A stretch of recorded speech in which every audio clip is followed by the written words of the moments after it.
बिस्मिल्लाहिर्रहमानिर्रहीम, अस्सलाम वालेकुम नाज़रीन। आप देख रहे हैं प्रोग्राम कड़वी बात और मैं हूं ज़ुल्फ़िकार बेर।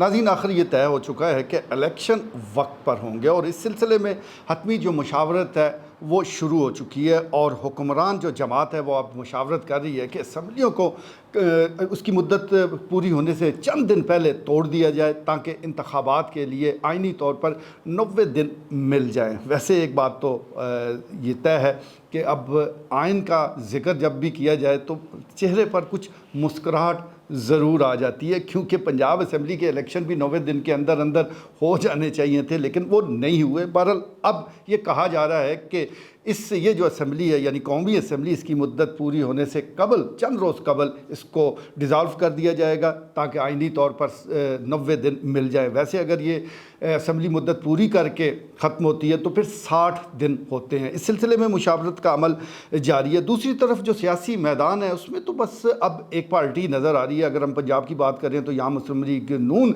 अकेले ही इसका जो शेर है वो धाड़ रहा है और कोई मुकाबले में फ़िल वक्त नज़र नहीं आ रहा। कैंपेन भी जारी है मुख्तलिफ़ हल्काजात में। इसके अलावा जो सियासी तौर पर जोड़ तोड़ है वो भी किया जा रहा है। दूसरी तरफ पाकिस्तान पीपल्स पार्टी है, लेकिन पंजाब में अभी उसको इस तरह कामयाबियाँ नहीं मिली जिस तरह की तवक्को थी। जहाँ तक ज़िला चकवाल का ताल्लुक है तो यहाँ पर भी बहुत सी सियासी तब्दीलियाँ आई है। यानी 9 मई से पहले जो सियासत थी, 9 मई के बाद मुकम्मल मंजरनामा तब्दील हो गया और अब यहाँ पर भी मुस्लिम लीग नून को फ्री हैंड मिला हुआ है और वो अपनी कैंपेन को आज़ादी के साथ वो चला रही है। दूसरी तरफ अपोजिशन की बड़ी जमात यानी पाकिस्तान तहरीके इंसाफ है, जिसके कैंडिडेट इस वक्त भी छुपे हुए हैं, मंजर आम पर नहीं है। कुछ रद्दोबदल भी हुआ है क्योंकि गुज़श्ता दिनों पार्टी से लाताल्लुकी का ऐलान करने वाले भी सामने आए। ख़ास तौर पर उनमें सरदार आफ्ताब अकबर जो कि हल्का PP 21 से पाकिस्तान तहरीके इंसाफ के टिकट होल्डर थे। जब उन्होंने टिकट वापस किया तो फिर उनकी जगह कौन आएगा, तो अब यही खबर आ रही है कि चौधरी अली नासर भट्टी वो इस खला को पुर करेंगे। वैसे भी वो अब ज़िले सदर हैं और हल्का PP 21 के टिकट को लेकर वो हमेशा दिलचस्पी का इजहार भी करते रहे हैं, लेकिन अब लगता यही है कि उनकी लॉटरी निकल आएगी, ये टिकट उनको मिल जाएगा। लेकिन टिकट उनको बड़े सख्त माहौल में और बड़े बदले हुए हालात में टिकट मिलने जा रहा है। उस वक्त तक क्या सियासी सूरत हाल होती है, किस तरह लोग अपने पाँव पर खड़ा रहते हैं, ये सबसे अहम सवाल है। बहरहाल यहाँ हल्का PP 21 की अगर हम बात करें तो तहरीके इंसाफ की तरफ से चौधरी अली नासर भट्टी मैदान में उतरेंगे, जबकि अगर हम मुस्लिम लीग नून की बात करें तो उनके सिक्का बंद उम्मीदवार चौधरी सुल्तान हैदर अली खान मौजूद है। इसी तरह हल्का PP 22 पे पाकिस्तान तहरीके इंसाफ के राजा तारक अफजल कालस फिल वक्त जमात के साथ डटे हुए हैं। गो मंजर आम से गायब है, पर्चे भी हो रहे हैं, खर्चे भी हो रहे हैं, लेकिन पार्टी के साथ अब भी वो मौजूद हैं, पार्टी के अंदर मौजूद है। इसका मतलब ये है कि आज की तारीख़ में उनका मुकाबला पाकिस्तान मुस्लिम लीग नून के तनवीर असलम सेठी के साथ होगा। इसी तरह 23 की बात करें तो यहाँ पर सूरत हाल हमें कुछ दिलचस्प नज़र आ रही है।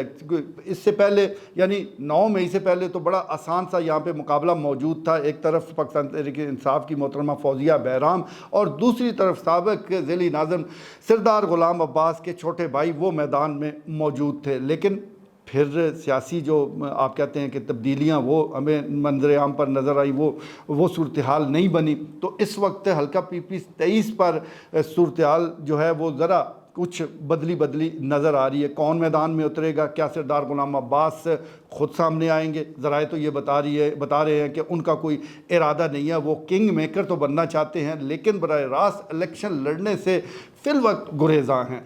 दूसरी तरफ ये भी कहा जा रहा है कि क्या सरदार आफ्ताब अकबर PP 21 से वापस PP 23 पर चले जाएंगे, जैसे कि वो 23 से 21 पर आए थे।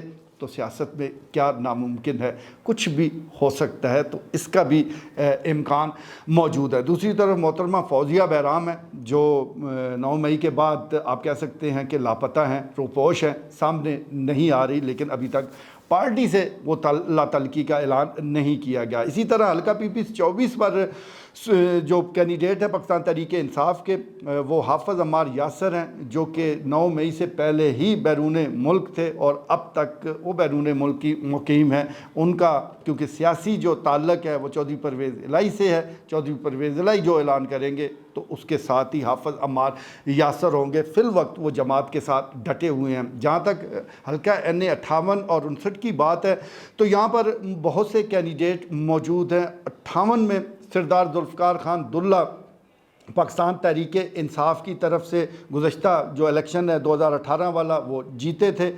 अब भी उनके बारे में कहा जा रहा था कि शायद वो पार्टी छोड़ जाएं, लेकिन अभी तक डटे हुए हैं, उनकी तरफ से ऐलान नहीं आया। दूसरी तरफ यहाँ मुस्लिम लीग नून किसको मैदान में उतारती है, ये बहरहाल सवाल मौजूद है। एक तरफ मेजर रिटायर ताहिर इकबाल हैं जो गुज़श्ता इलेक्शन भी लड़े थे, मुश्किल हालात में भी उन्होंने काफ़ी वोट हासिल किए थे, 1,30,000 से ज़ायद वो वोट हासिल कर गए थे, इसलिए वो भी पुरुम्मीद है कि टिकट उनको मिलेगा। दूसरी तरफ सरदार ग़ुलाम अब्बास हैं, वो भी उन्होंने भी जिस तरह अपनी सियासी राब्ते बढ़ाए, जिस तरह उन्होंने मुलाकातें की, उससे भी लगता है कि उनकी नज़र जो है हल्का PP 23 से ऊपर भी है, यानी वो आगे बढ़कर फ्रंट फुट पर खेलना चाहते हैं। उनके मुतालबात क्या हैं ये तो वक्त आने पर ही पता चलेगा, लेकिन यहाँ पर भी सूरत हाल दिलचस्प है।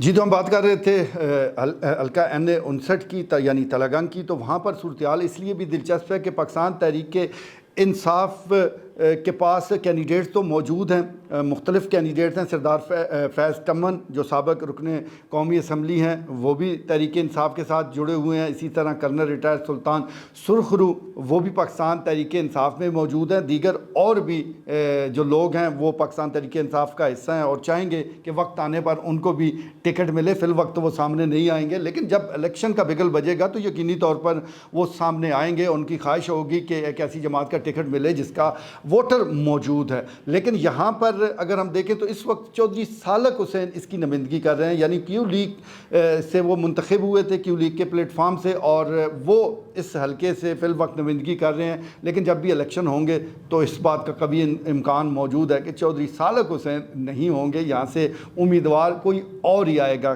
किसको टिकट मिलेगा ये कहना तो कबल अज़ वक्त है, लेकिन तलगंग की जो सियासत है वो साबका जो क्यू लीग है और अब पाकिस्तान तहरीक इंसाफ का जो रहनुमा हिस्सा हैं यानी हाफ़िज़ अम्मार यासर और दीगर, ये इनके गिर्द घूमती ज़रूर है। इनका असर रसूख ज़रूर मौजूद है, सख्त हालात के बावजूद भी इनका वोट बैंक मौजूद है। दूसरी तरफ नून लीग ने भी भरपूर तैयारियाँ कर रखी हैं, यानी जिन रहनुमाओं के दरमियान इख्तलाफात मौजूद थे, सरदार मुमताज़ टमन, मलिक सलीम इकबाल और दीगर जो लोग हैं वो अब अपने इख्तलाफात ख़त्म करते हुए एक प्लेटफार्म पर इकट्ठे हो रहे हैं ताकि इस इलेक्शन को जीता जा सके। ये सियासी हिकमत अमली है जो हमें सामने नज़र आ रही है। इसके पीछे कौन है और किस अंदाज से काम कर रहा है ये आपको बाखूबी अंदाज़ा है। बहरहाल ज़िला चकवाल की सियासत जो है वो दिलचस्प हो चुकी है। आने वाले दिनों में आप देखेंगे कि कई और तब्दीलियाँ मुतवक्को हैं जो आपके वहमो गुमान में भी नहीं होगी। बस थोड़ा इंतज़ार है।